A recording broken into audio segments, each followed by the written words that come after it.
Hello everybody. I just finished a call with a possible client of mine, and it was really funny because I take the time to really get to know each other before we are starting. So I'm asking a lot of questions, and we are sometimes going really deep in what the artists have done until now. And this possible client was saying to me that I'm actually like his doctor, and because the first time he came to his doctor, actually he asked so many questions, and I didn't understand, is this now a joke, what is he playing at?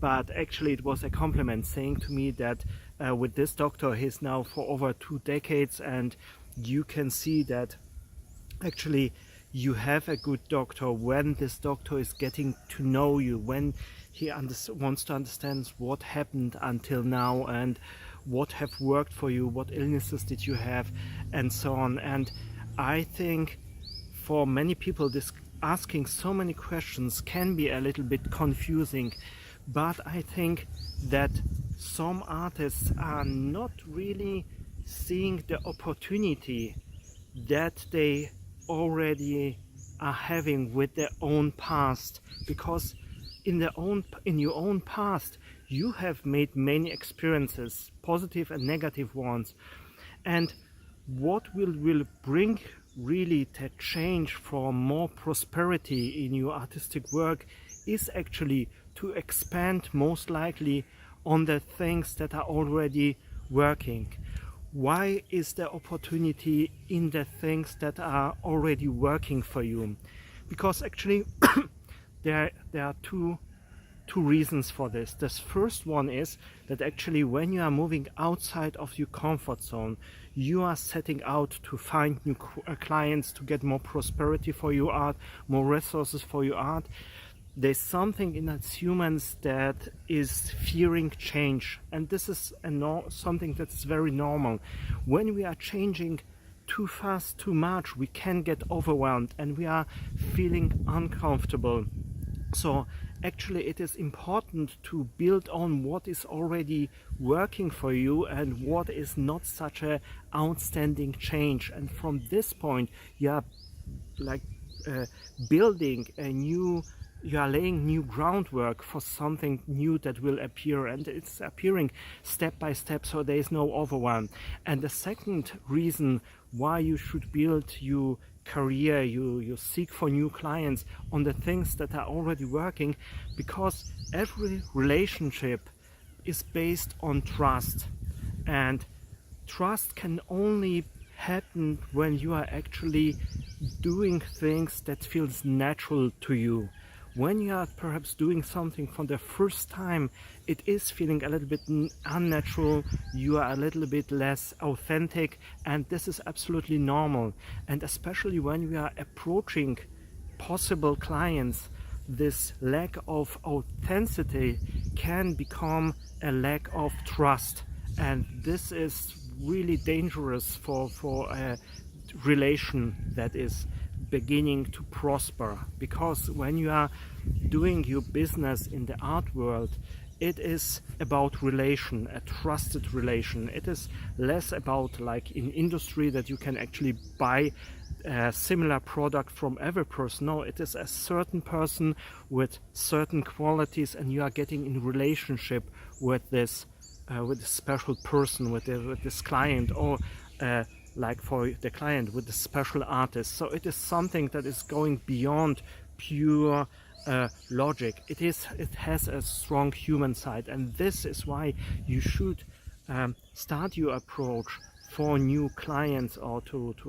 start a better art career, to live a more prosperous life as an artist, on already what is working. Because what is easy so far for you of getting in contact with people, perhaps already getting in contact with clients, this is also what is making it in the future. It is much more easier to get involved with new prospects, because there's a certain experience behind it. There's a certain, a good feeling about it, because it is not something that is absolute alien to you. Perhaps this kind of person you can already have dealt with, and you are feeling more naturally, and this feeling more naturally is actually very often the deal maker or the deal breaker, because getting involved with people that are really strange to you, that you feel alienated, that you are can't hardly cope with, it is making it really almost impossible to build a relation and to build up trust. And the first few meetings with your future prospects will decide about the business side, about the trust that you will build up on, and it is something that is making it really worthwhile to look into your past and to find the gems that are shining in perhaps all the negative experiences that you have made. Because once you get to know that you have the knowledge that you can cope with a certain type of people, you are also more willing to expand this type of people to perhaps different kind of personalities, and it's something that is building over times to a whole spectrum of people that you can actually work with. And then it is just then it is making it so much easier to initiate a bond, because you and perhaps the client are getting together into a relationship where everyone has some experience how to deal with certain kind of people.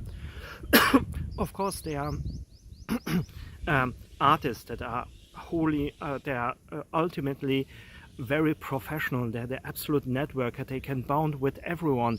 But most of the artists that I know are having their certain kind of people they can deal with. And with this kind of people, you will start your first relationships, your first business relationships. And from there, you can actually bond with more and more people, expand this group of people you are doing your business with. And the only thing that you must learn with time when you are getting new clients is actually how to transfer your experiences and your knowledge that you have built already with a certain group of clients to new kind of clients. And with time you are expanding it, but without getting overwhelmed.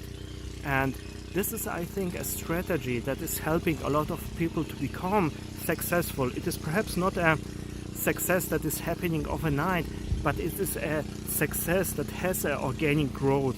And with time, when you have expanded the group of people you can approach as new clients, you are understanding also who is becoming your perfect client, and you are specialized perhaps of a certain type of clients. And with this kind of clients, you have no problems to build a bond, build trust, and this is making you later on very successful, because you are very efficient in building to discover and building a bond with new clients.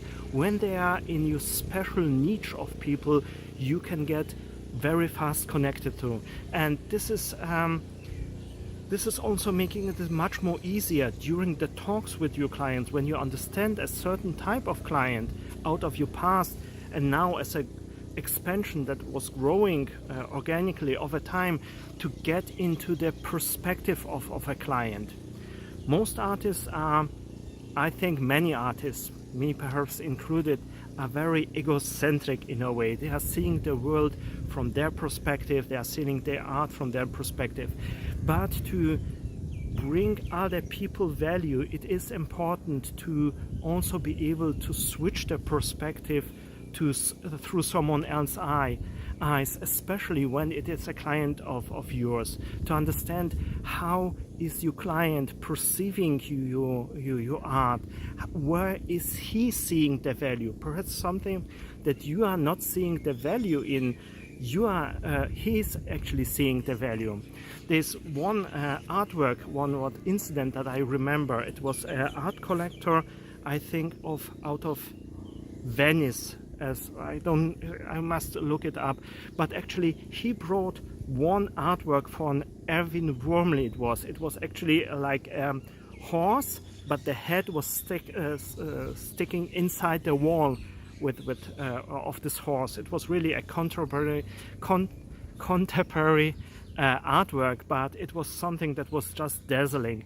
And I had the imagination that actually this artwork is actually made because as a criticism to all the rich people who are just chopping off the head of animals and sticking them into the wall, and what is happening with the rest of the body. And later on I was talking to this art collector from Venice, and he saw it from a completely different perspective that made the value for him. So he bought actually this artwork. For him it was a horse that was jumping through a wall, like he with his businesses are always jumping through walls. As you can see, my perspective as an artist, I was not the maker of this artwork, but my perspective as a creative was a completely different to the one of a client who was willing to pay, I think, some hundred thousands or even million for this artwork. So as you see, to get into the mind of your client, to understand his perspective, can be very important. And this can only happen when you are dealing with a certain type of clients that you are connected to, that you trust, and there's a natural understanding between you and them. And then you can ask yourself, who could be the new client, because you are able to deliver on a certain base of trust, of bound certain values. And when you are becoming with time very clear about it, who are you able to build trust with, to develop a relationship with, and who also understands your values, it is making it very clear to you who is your next client. It is not something that is happening by just default or luck. It is something that you can deliberately search for, because you know some qualities, some factors that are making you perfect clients. And with this knowledge, a whole field of new clients is opening up to you, and you can actually then experience that when you know which type of clients you are getting along, which type of clients you can get in relation to, you are also becoming very magnetic to this kind of clients, because the things you are producing, your social media content, the way you are expressing yourself on exhibition and so on, this type of clients is seeing the certain values and qualities he's or she's seeking in artists. So you are becoming also, you are not only knowing the clients and what kind of clients is the right one for you, you are also becoming magnetic to them. And this is most likely the kickoff of really your prosperous life as an artist, because there's a dynamic that has developed, not only a dynamic that's giving momentum for you to get to the clients, but also the clients are automatically drawn to you, and you are just someone who is just seeking with time to bring more value, to bring more qualities that this kind of client is seeking to them, and they are seeking you out for the values and qualities they are looking after. So it's really worth to take the time to have a look back into your past, what has worked so far for you, and actually what could you imagine to expand as an experience. Perhaps don't think so much in the terms of what was my highest sold artwork. Think in the terms of trust and of the easiness how a relationship was built and it was established. And this is often a much more better hint for your future clients than just seeking out there one time someone that you didn't like actually bought some of your artworks for such a high price. And also the same goes the same goes not only for your artworks but also for your other skills as an artist. Perhaps you are not a painter, you are a musician, and also you are doing other creative stuff. You have all the other possible values and qualities, skills and abilities that are valuable for someone else, and perhaps in the past you have been also valuable with the skills to other people. Perhaps your taste of color and the way you could decide immediately for the best art materials. These are also valuable skills and valuable qualities that are that someone is willing to pay a lot for. So think also about the other abilities, skills that you have been able to make profit from or profit someone, and the people you have been naturally connect to sell those skills or abilities. The look in the past and to ask yourself so many questions like I was asking my clients can be a really valuable hint about your future, because most likely a big part about your future you will find in your past, and it's worth to really sit down and to analyze it. It is the same like with doctors and with health. A good doctor will really ask you a lot of questions about your past health, what you are eating and so on. He wants to understand every factor, because out of these factors he can make a projection into the future and what will actually work for you in the best way. Because even when you are the best doctor, when you don't understand the patient and his past, you cannot make the right prescription for the future. If someone has a health problem, perhaps a heart attack, and you know as a doctor, oh, this is someone that should exercise, but it is a person that has a past full of just sitting around and watching TV and eating pizza.